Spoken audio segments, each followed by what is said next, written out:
Well, hello. Hello, hello. Honey, just 1 second. I'm having some trouble.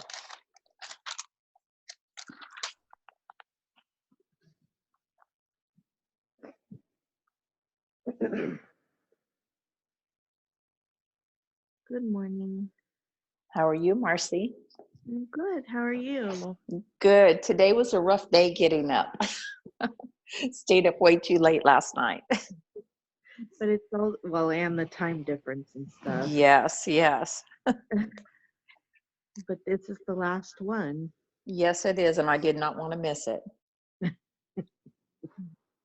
It looks like only 3 of us so far. So I think everybody had a rough time getting up this morning. I think so.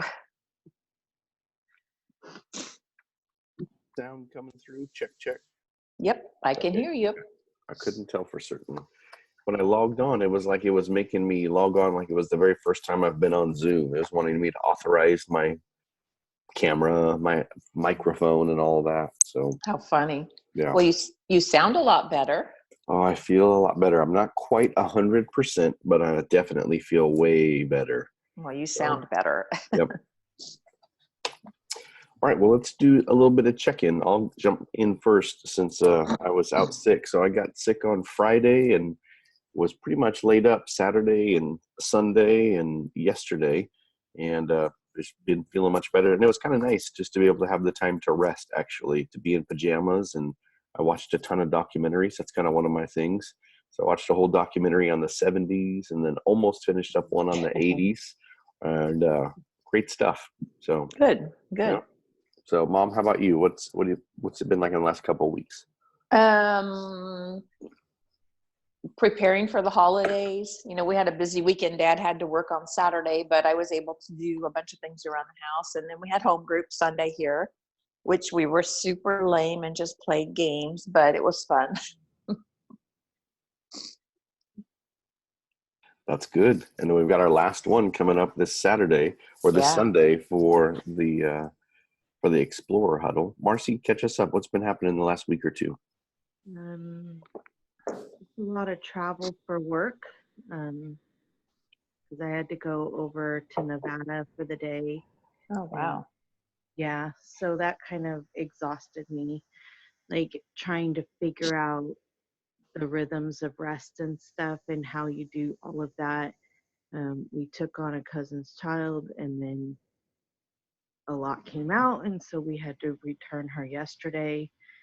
So just learning that, you know, you don't have to do everything, even if it means like it's a good thing and you should do it.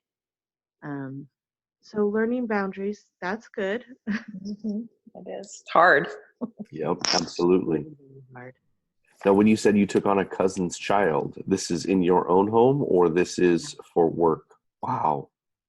Yeah, we took her on Friday, and once I agreed to it, a lot came out. So we kept her for the weekend, hoping that would resolve things, and it didn't. It didn't well, but it's still something that I know that we can't take on. So yeah. And it's really tough coming to decisions like that. Yeah. Sorry to hear that. You're not always the person that God wants to step into that role, even though, you know, I mean, that's always been my problem. I'm like, oh, something needs to get done, I'll go do that. And knowing that it's not always my spot to be in. Yeah. So, Yep, that is really tough. And then it's really tough too because there's oftentimes not just internal pressure like you're talking about, but there's also external pressure that oftentimes we have to wade through. And those are really, really tough things. So, yeah.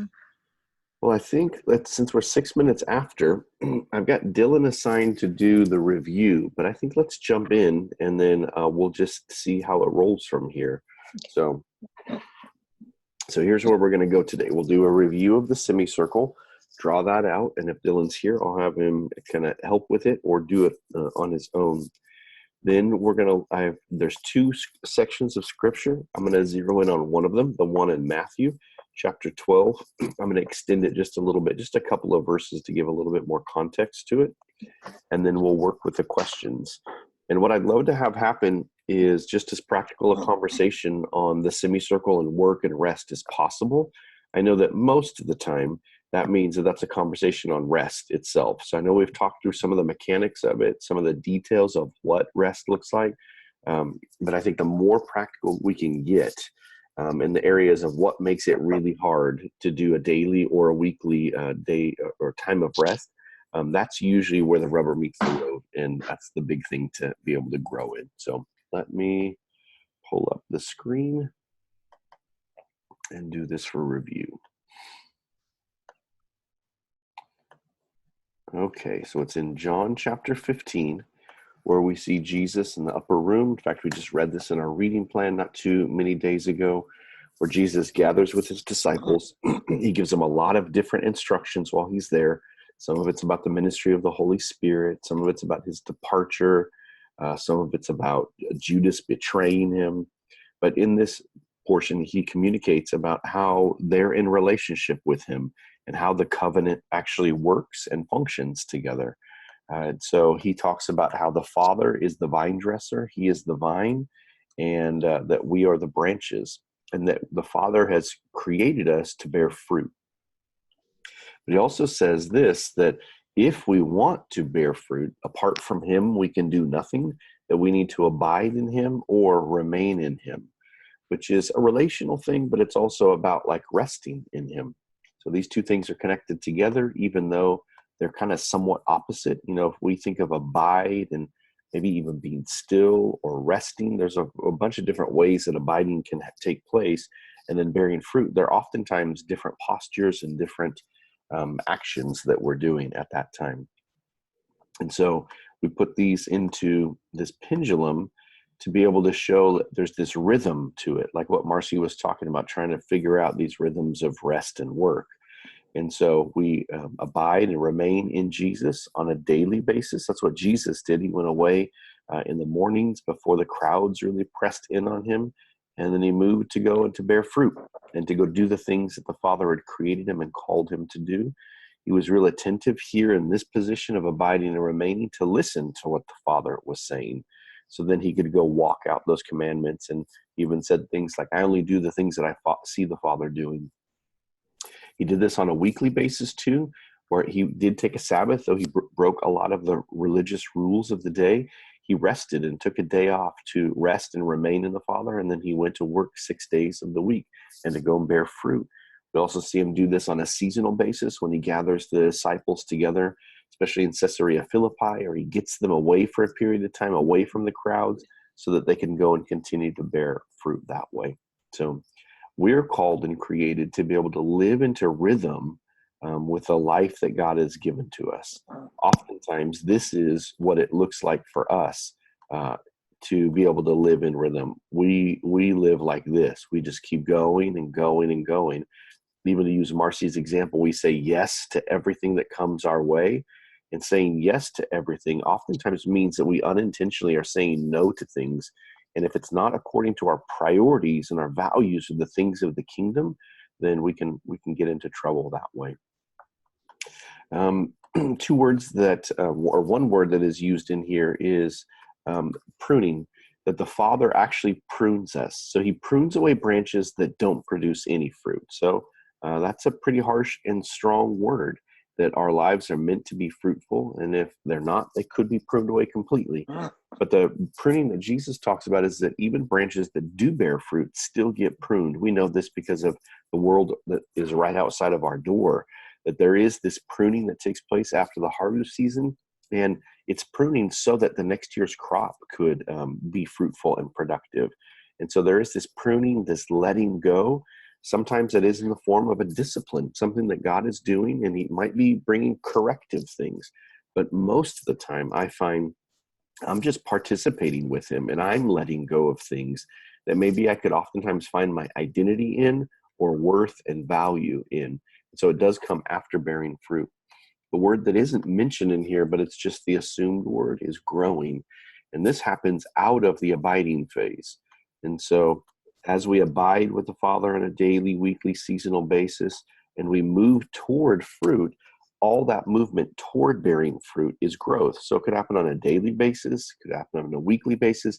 It's definitely easiest to see on a seasonal basis. And when you look at it on a seasonal basis, you usually realize that it's been kind of underground, like root work. And so it's not always visible. And then it's just not oftentimes like really attractive.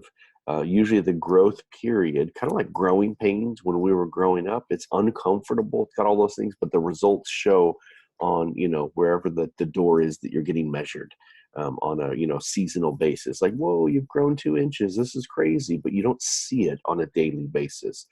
Oftentimes growing in that way spiritually is the same way. And we always just want to frame this again, like I've mentioned, by the examples of Jesus, but this is stuff that happens on a daily, a weekly, and a seasonal basis. And so we should be living into this rhythm since God created us, spoke us into existence, has breathed his breath of life in us, knows how our bodies are to operate, knows how we're designed to operate. He says, not just as a suggestion, but even as a commandment in the Big Ten, he says, I want you to take a day off once a week. And then we see it patterned in the ways that we live, and Jesus lived on a daily basis, and then we can see it lived even on a seasonal basis with the changing of the times around us. So there's the semicircle again. Any thoughts in general about it, or anything kind of coming to surface, or questions that you've got now that you're thinking about it a little bit more in the last couple of weeks?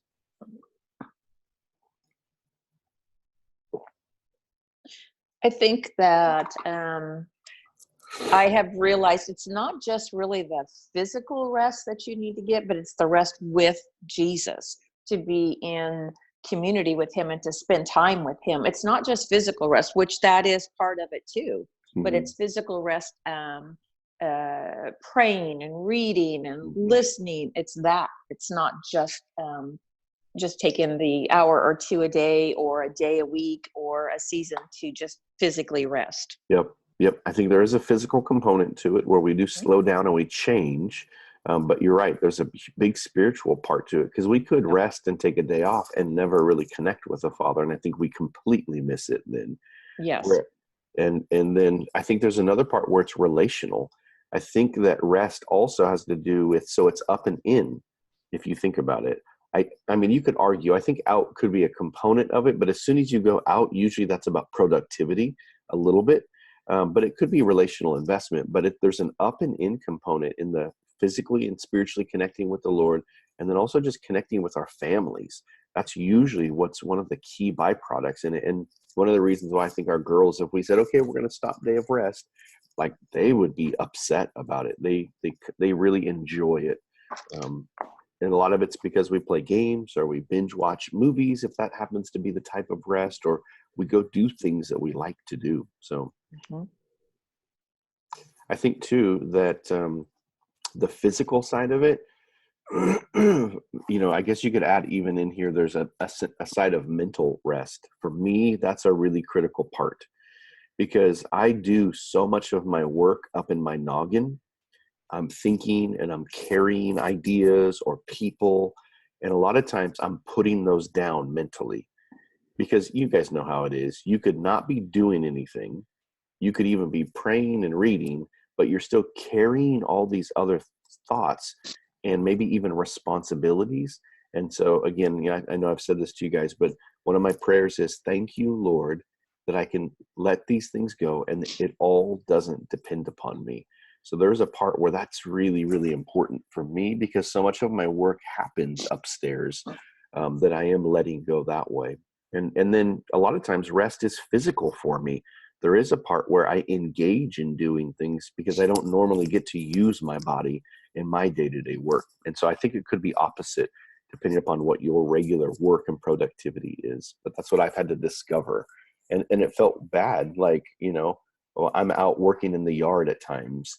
And I don't do this, but I remember in the beginning, it's like, this is actually a really good way for me to connect with the Father, because my hands are doing something and my mind is free.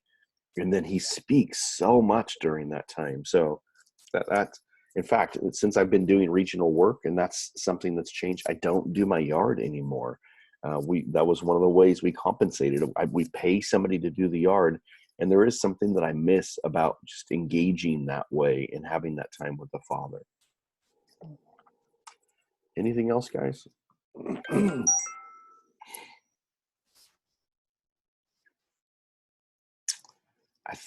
I'm sure I mentioned this to you guys before, but I think when you think about what we do for rest, what are things that restore life to us? What are things that recreate life in us? And what are things that refresh us? Those are three things that we had to because when we first started to rest, I don't think we did a great job in it. We just ceased doing work. And that was good, but it got boring after a while. And so we had to figure out what are these things. And the kind of catchphrase is, what do we like to do that we don't normally take time to do? And that was really helpful, because then, well, what are things that we like to do but don't take time to do that restore, recreate, and refresh us? That began to give us a list as a family of things that we actually would do. And so mountain biking really came out of all of that journey. We realized this is something we could do as a family, and I think this is something that we actually really will like. And so again, we're physically engaging when we go do that, but we always walk away with, it feels good to use our bodies that way. We explored creation, which for me is another really big way of connecting with God. And we did it as a family, and now we feel a good kind of exhausted after it was all done and over with. And usually it's early in the day, so you've got still plenty of time to whatever, eat good food together, hang out, all that kind of stuff.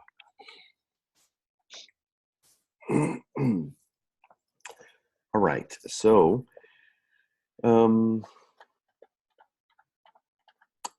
how about just real quick, which one of these is the one that you need to work on the most, daily or weekly? Is there one over the other that you've got honed more than the other? Marcy, what about you? I think definitely it would start to be daily. That's what I keep hearing over and over. Okay. I think that it's that reminder that the thank you, Lord, that it doesn't all depend on me. Yeah. Because I tend to think that God put me on a certain path, so I need to run with that, and to remind myself that I need to move at His pace, in His time. So that doesn't always look like, if it needs to be done, it needs to be done by me right now. Mm-hmm. Because I'm starting to understand that it may mean that He wants that done, but not by me. Or He wants that done, but not today. There's a time for that. Yeah. So that's what I'm really working on, is like almost like just abiding and waiting for Him to tell me to move, instead of going, oh, okay, I understand the message, and running along ahead. Yep. So that it is what He wants rather than a picture of what the world wants. Yeah. Yep. I hear you. Which is where being able to hear and to listen is a really important part.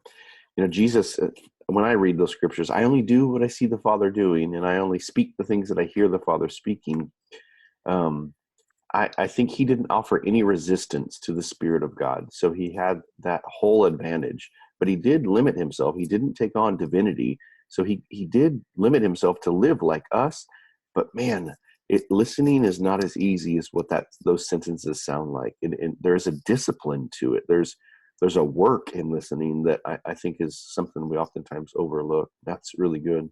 I also find too that both in a daily and a weekly, I take the responsibility that God's given to me really seriously, and I can tend towards striving.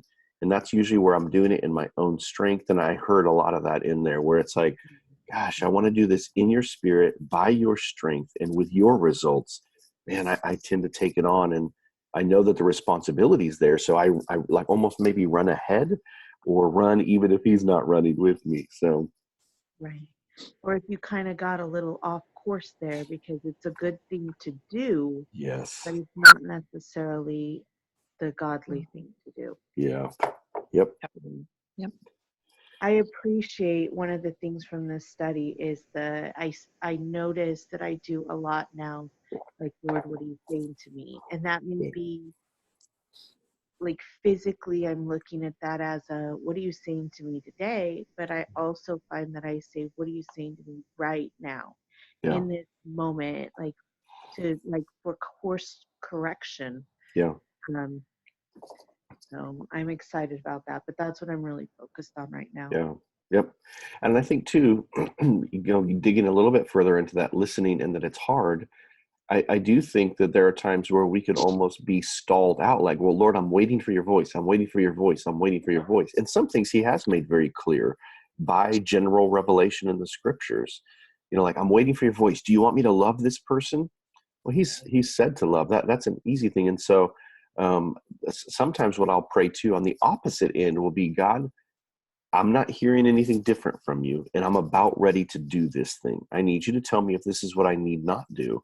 And I find that is kind of on this opposite side. If it's like work mode, that's sometimes, Lord, I'm about ready to do this. I need you to stop this if you want it to be stopped. So, and I think he honors that because he made us to bear fruit. He gets glory when we bear much fruit, he even says.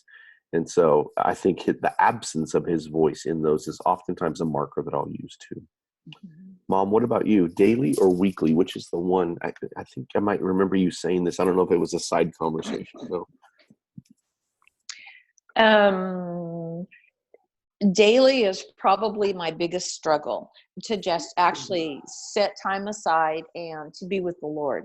It's easy to sit and watch TV at nighttime, but to actually say I'm going to sit and read some scripture and pray and spend time with the Lord, that is probably a big struggle. Our life is different, and you know this. Our life is different than most. We don't have a job that is a 9-to-5 job. And so for us to take time to really quiet ourselves and to do something that we really like, we have to fit that into how we work. And so we are pretty intentional about that. If Dad's off, we end up, we will go have breakfast. We will spend some time in conversation. But as far as we don't have where we can take a Sabbath day. We're really good about seasonal. We do take time and we travel and we get away. We're really good about seasonal. But I think my biggest struggle is the daily thing. Yeah. And it's about the intentional. And I've heard different things over the course of, of just your journey spiritually, that like sometimes journaling has been the big thing. Sometimes a new, and sometimes a new study Bible. I mean, I just remember where oftentimes there were tools, and this is kind of an interesting insight. I haven't really hit this. I think I work the same way, that I'll get to a dry spot and then some new tool or method will bring a whole new season of life to it. So where are you at right now in that arc, if that's the case? But and that is really, really true. Sorry that you got that from me. But yes, it is where there will be something. It'll be like, oh, I need something. And a new study will come along. Or, I've done this one before on the shapes, but this come back in and it's just refreshed everything and really made me think about it intentionally. Yeah. So yes, I do a lot of journaling. I do a lot of new studies that come out. I do read a lot, and those will get me started again as I have been out doing, and then come back and abide with the Lord. Yeah. I think I probably mentioned this to you guys before, but Gary Thomas and Sacred Pathways. So some of what you're getting at too has to do with the way that you are wired to even connect with God. And I think there are some ways that are oftentimes highly publicized. So like journaling is a way that is, kind of in our day and age, a Christian norm, but not everybody flourishes in journaling. And so journaling comes out of a very specific type of what Gary says is like almost like a spiritual personality. And so he does an online assessment. There's a few different versions of it. I don't know that there's one standard form that I would recommend, but he's got a really interesting insight. That when I took the Sacred Pathways, that's when I realized I'm a naturalist. I like to connect outside. That's I get from Dad. I'm an intellectual, and I connect with God a lot with my head. I get that largely from you. And then I've got all these other ways that are more natural ways, whereas I'm not a traditionalist. Like that's one of the ways that people connect, where, you know, you connect with God through ritual and through repetition. I've learned that a lot from my Lutheran friends, where like, oh, actually, this is very valid. I kind of always rejected that as like just dry religious stuff. But there's actually a really good vitality that comes from it. I learned a lot about engagement and enthusiasm through Rusty. He connects with God that way in these big explosive ways. And so go engage in, you know, go to a concert or go to a big experience. And so that was really helpful for me to be able to figure out, oh, these are the ways that I connect with God most naturally. So if that's helpful at all. And I feel sometimes that society pigeonholes you. If you don't do it this way, you're not connecting. And I have come to realize that is not true. We do all connect in a different way. If we all connected the same way, it would be crazy. So I do agree with that. We all connect in a different way. And I think our own flesh can get in the way too. Yeah. You know, so like my mind can work against me. Well, unless I'm really deeply thinking about God and spiritual things, then that's not good. Well, honestly, sitting down and sleeping these last few days has just been a really good way to connect with the Father. Now, in my mind, that almost sounds lazy, but sometimes a nap can be the very best way to connect with the Father, and just trust him in that. So it is, you know, there's a lot of ways to be able to connect with God in that way. And we can get even internally pigeonholed that way, where it's got to be a certain way. All right, well, let's take a look at Matthew chapter 12. We'll start at verse 46 and we'll go to the end of the chapter and kind of look at this additional side of things about the family on mission side of things. I don't know that, I mean, I could probably pull some rest and fruit out of it. Maybe you guys could help to see that, but I know that this is much more about the family on mission side of things, and it'll pave the way for some of the questions that we'll wrestle with. So Matthew 12:46, New Living Translation says, as Jesus was speaking to the crowd, his mother and brothers stood outside asking to speak to him. Someone told Jesus, your mother and your brothers are standing outside and they want to speak to you. Jesus asked, who is my mother? Who are my brothers? Then he pointed to his disciples and he said, look, these are my mother and brothers. Anyone who does the will of my Father in heaven is my brother and sister and mother. Pretty revolutionary thoughts that he's speaking. Pretty even harsh statements that he's speaking in here. I was going to look back through the Matthew account. You really, Matthew chapter 4 is the only time that you hear anything about Jesus' hometown in the book of Matthew. And so in the book of Matthew, he comes out of baptism into the desert, and then he begins his public ministry. But it says he went first to Nazareth, and then he went to Capernaum. And then you begin to hear about the disciples. Peter with the cast your net over on this side and the amazing catch that comes. And then we hear this. But when you look at the other synoptic gospels in particular, Luke and Mark, you see that he goes, in Luke especially, he goes into his hometown. He preaches that Isaiah message where, you know, the Spirit of the Lord is upon me. He has anointed me to do good, all this stuff. And then he gets rejected. And they actually take him out in Nazareth to the edge of a cliff where they're going to push him over and stone him. That is, like in our day and age with our judicial system, that's equivalent to, we have enough evidence against him, the rest of the community agrees, and we are going to kill him because he is a heretic. And so this is in his own hometown. His mother and his brothers are there during that time frame, because there's no way that Jesus would have been preaching in the synagogue and they wouldn't have been there. They would have been super excited. You know, this is the earliest days of his ministry. They would have been, you know, that's my boy, that's my brother. But it quickly turns, and then we never hear about them at that point. We do hear in the Gospel of John that his brothers are kind of making fun of him. Hey, if you really are who you say you are, go into Jerusalem. This is during one of the feast seasons. Go into Jerusalem and make yourself known. And Jesus says, you can go anytime you want, but my Father isn't sending me yet. My time has not yet come. And so you see this fictitious relationship develop. Now, I know that Mary is there at the very end, and I know that Mary had all of those radical encounters with the Lord, but something is shifting here. So the Lucan account of this passage, they come because he's just been accused of having an evil spirit in him. And that's exactly the same kind of accusation about him being heretical, why they would have thrown him over the cliff. And so he really has distanced himself from the family. They're coming because they think he's going crazy and they want to pull him back in. And so he's already made his own home in Capernaum. He's changed from the oikos of Mary that he's grown up in. He was probably because he was the eldest brother there, and Joseph isn't a part of the picture that we see. He probably would have been, the eldest and the primary male adult there.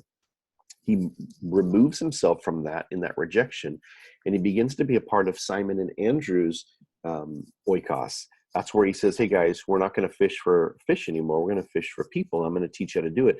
And he turns their household inside out, and he shows them how to be able to fish for people. So the house is now packed, the walls and the gates that used to be for preventing people from coming in are now opened, and the demoniacs and all these people are coming in. So then, framing what he says here in that larger story, the question is, hey, your mom and your brothers are outside. And he really is saying, how do you define family? And he says, these are my brothers, mother and brothers. This is my oikos. But then he opens it up. He's not excluding Mary, and he's not excluding the brothers. He's saying anyone who does the will of my Father in heaven is my brother and sister and mother. So it's inclusive, but it does draw some sense of boundaries. To be in this spiritual family, you need to be about the Father's business. If you're not about the Father's business, you're not in my family. That's the defining mark. It's not defined by blood. It's defined by mission at that point. So there is a harshness to this. And, good thing. We do see Mary there at the very end. She's there after the disciples have left and fled. And John is the lone disciple there at the cross. And then we see her playing a role, even in the early church. John begins to be a surrogate son to Mary, takes care of him. Extra biblical accounts say that Mary, lived the rest of her days in Ephesus, where John was ministering during that time. And so she definitely plays a part, not to the extent that the Catholic Church would elevate her to a position. She does have a highly esteemed role, being the carrier of, the mother of the incarnate Son of God, but not to the extent that she's the mediator that we pray to and speak to that way. So all that just to get at, Jesus defines family by mission, not by blood. So Yep. what are some thoughts in that?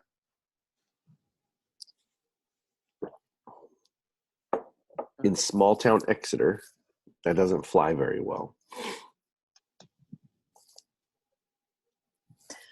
Well, I'm much older than you guys, and it is absolutely true. Your family is defined by who you run with in the same direction on mission, not necessarily by your blood.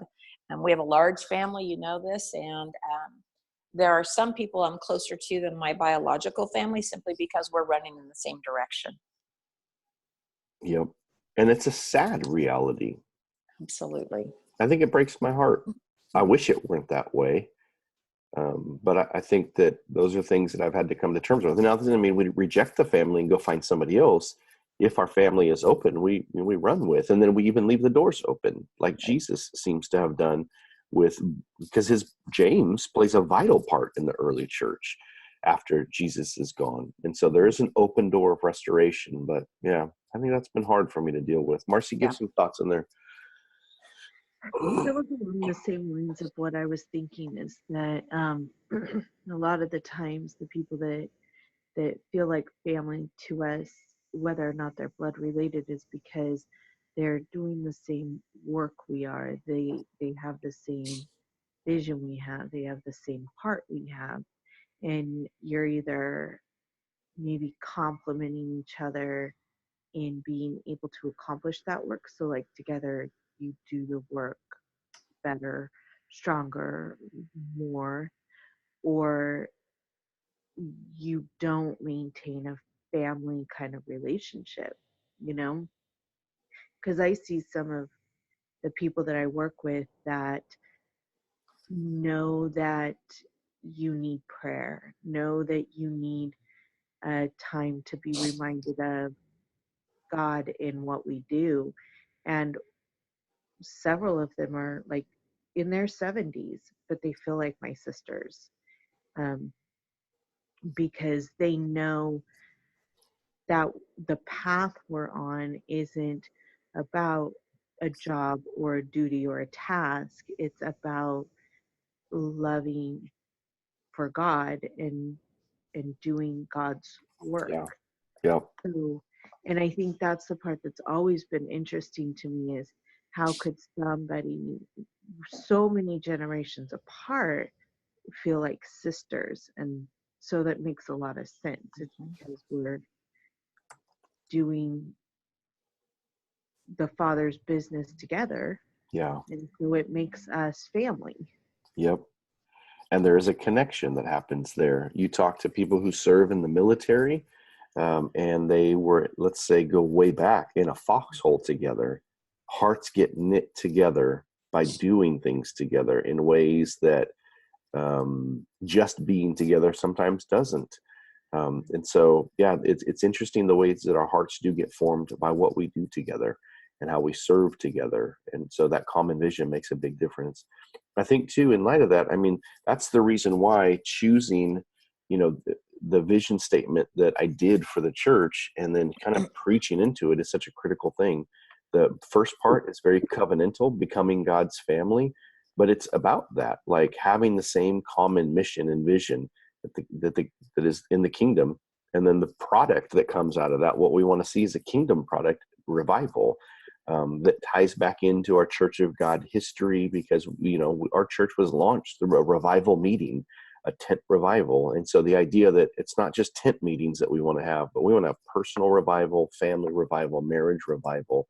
That was even one of the reasons why I wanted that language to be there, because it feels like that language is very much what is naturally inside of the city of Exeter as well, and inside of the heart of Church of God of Exeter in a redemptive way. So just to frame it that way. Any other thoughts, ladies, before I put up the questions?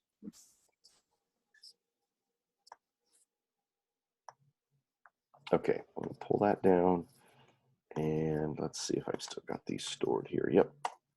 Okay, here's 6 questions then.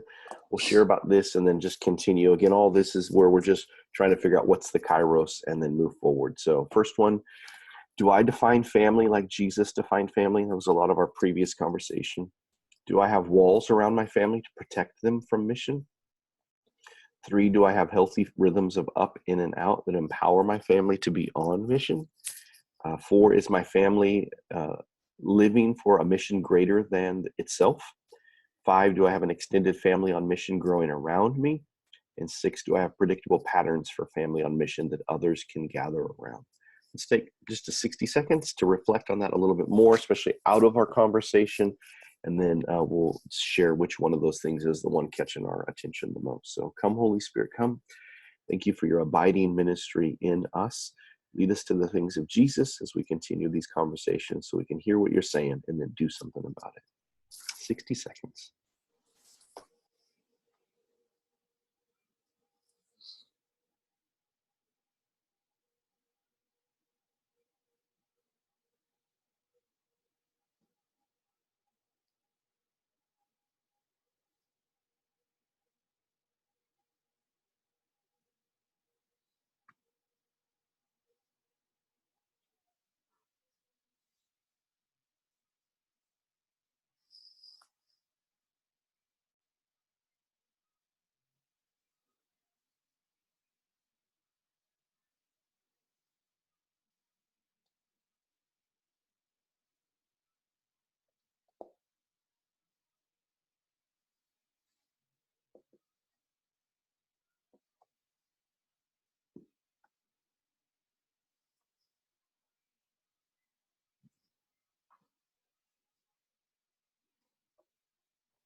I feel like one of the things that I've been saying to Kimberly, being home and being sick, even, I don't know, I can't tell you like one specific way that it surfaced, but it would kind of just bubble up in my heart. Is I've been saying I like who we've become. And I mean that by like in our marriage, in our family. And so that I've actually been saying that out loud. So I feel like that's the lens the Lord's having me look at these questions through. And then, so there's quite a few that hang in there, but I think the one that probably makes the biggest difference is the last one. Like I can see where having predictable patterns for our family is something that other people can gather around. And I think that's made a big difference for the home group. I think it's made a big difference for the church staff, for the church as a whole, for the region. I think that's actually what's giving any type of substance, that there are things that we're doing that other people could gather around, could imitate. And so I think that's making a really nice difference. And I'm seeing a lot of fruit come from that. Marcy, what about you? Which one of these questions? You had to put the questions back up because Yeah, no problem. Actually, I don't know if you're on a laptop or an iPhone or iPad. The chat, it should, let me see if I can, I don't know that I can make it happen. Oh, I'll try it one more time. Did that make it show up? Uh-huh. Okay, there you go. Okay.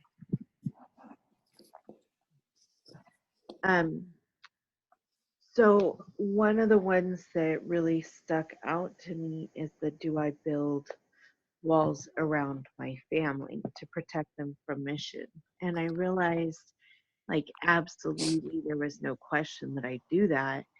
Um, I try to engage the girls in like participating in church activities, but it's more like you can help with the nursery and you can like really, really safe mission activities when Yeah, we're out in public. um, they'll want to talk about that person who's holding the sign, and my instinct is, knowing like what I do every day, my instinct is no, that's not something I do with you because it's not safe for you. I know all the potential dangers that there are. And so we talk about how that person's needs can get met some way other than them. So I do see that.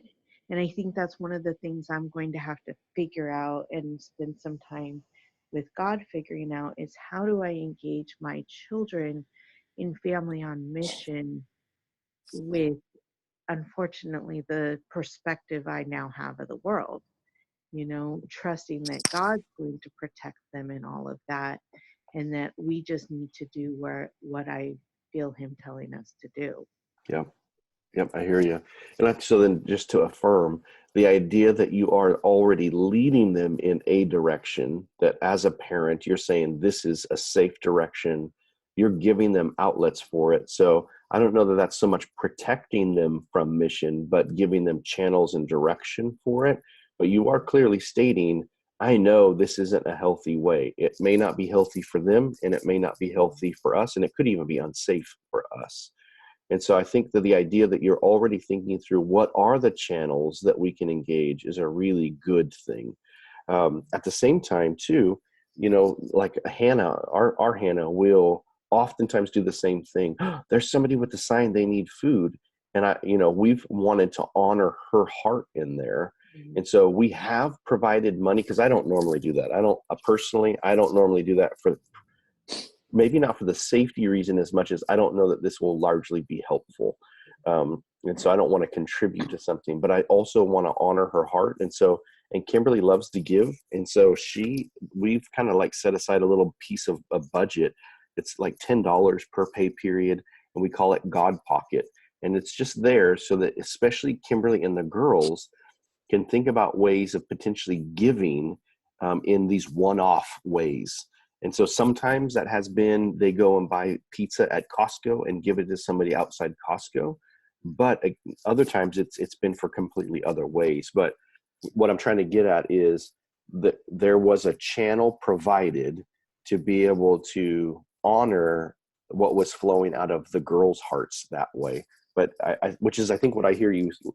I need to find out a way that I feel comfortable with and am safe with that allows for an output in their hearts. But I want to affirm too at the same time what you're already doing. I am leading them on mission that way. So let me circle back in just a little bit to you. Let me hear, Mom, what about you? Which one of those questions is the one getting your attention?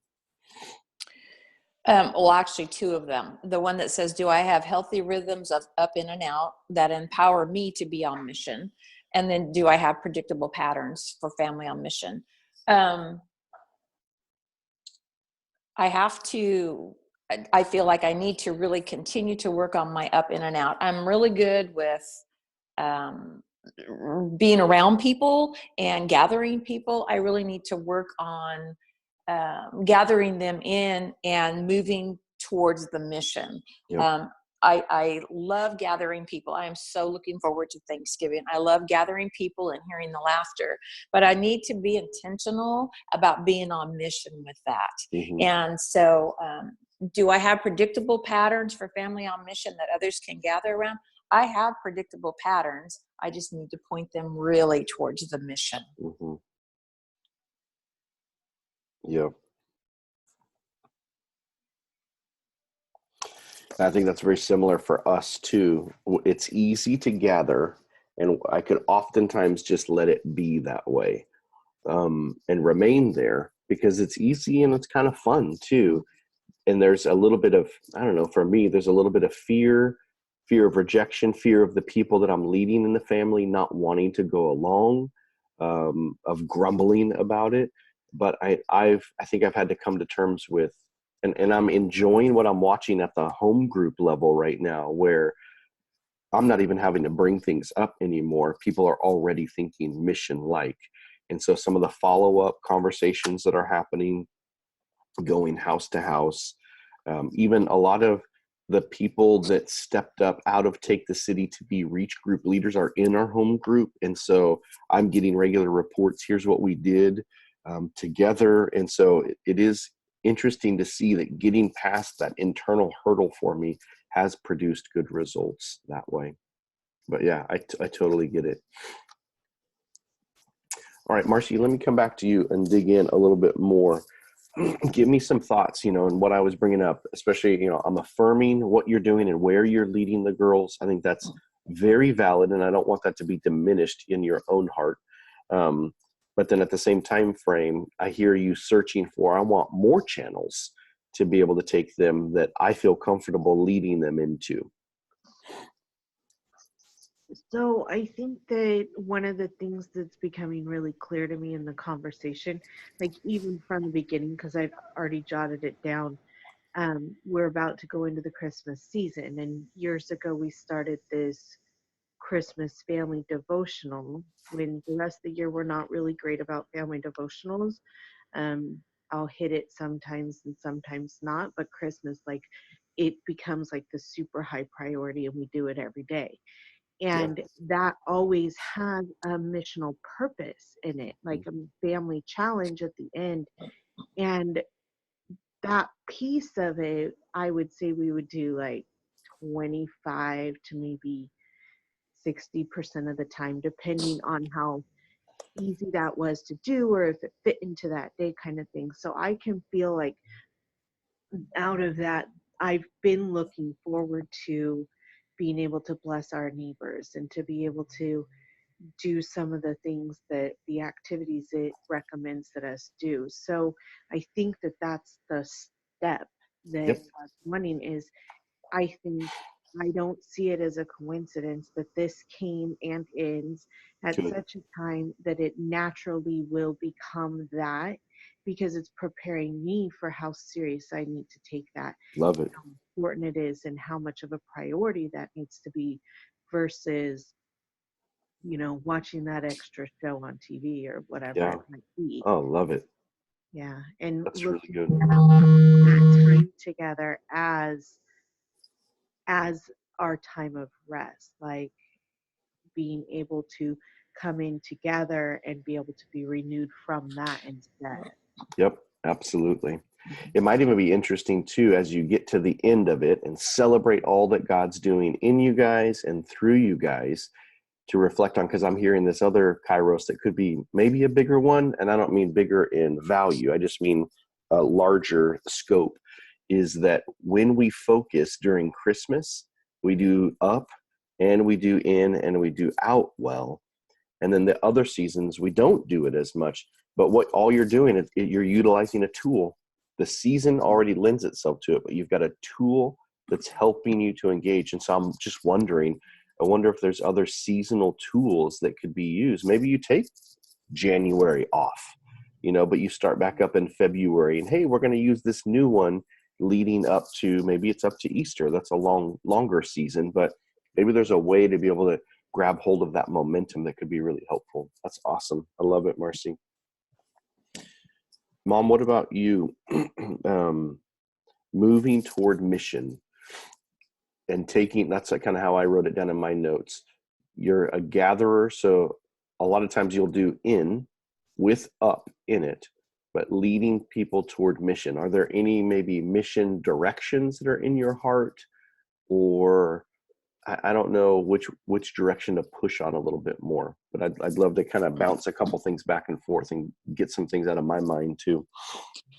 What I've been writing down is, how will it look on Thursday? Because that's coming up. That's in my mind. And I've already invited someone to come and eat with us. He is going to be here.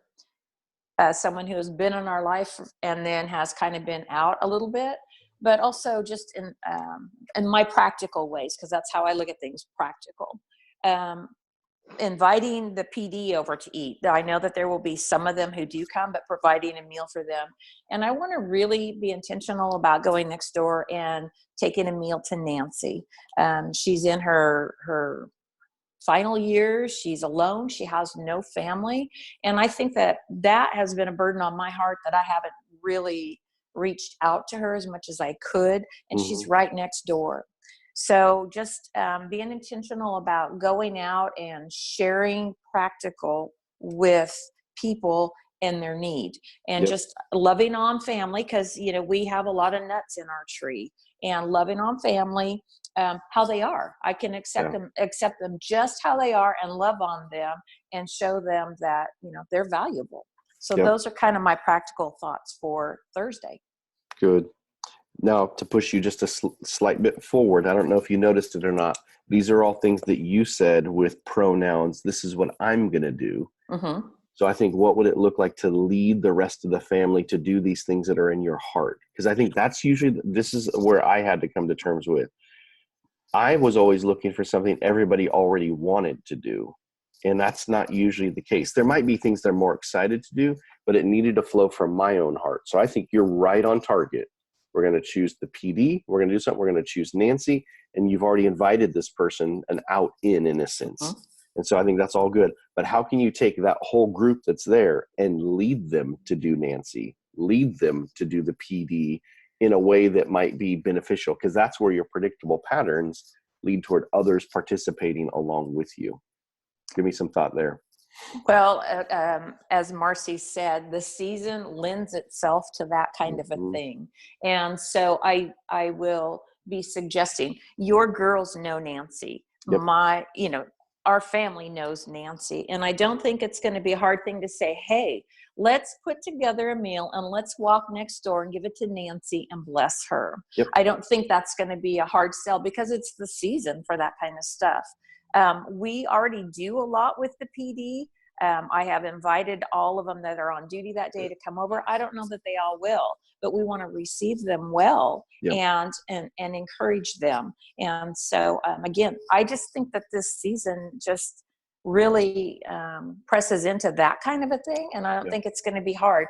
It's going to be not me doing it. I need to get everybody else motivated and moving. Yeah. But I think you'll have to be the source of the inspiration, or at least that's usually what it feels like. And so pointing them in that direction. And then how do you get all the different generations to participate too? So, okay, what does it look like for Caden and the younger kids to write a thank you note for the police department that goes along with that, and like make some, I know that they're coming over as friends, but make something like, hey, just in light of it being Thanksgiving, we produced all of this and we just want to give this to you here. We're really thankful, and let it be the sweet little notes and pictures that the kids produced, and then the words that the adults are giving as well. So Correct. And actually that's what I had wrote down here, thinking, good. what can we do?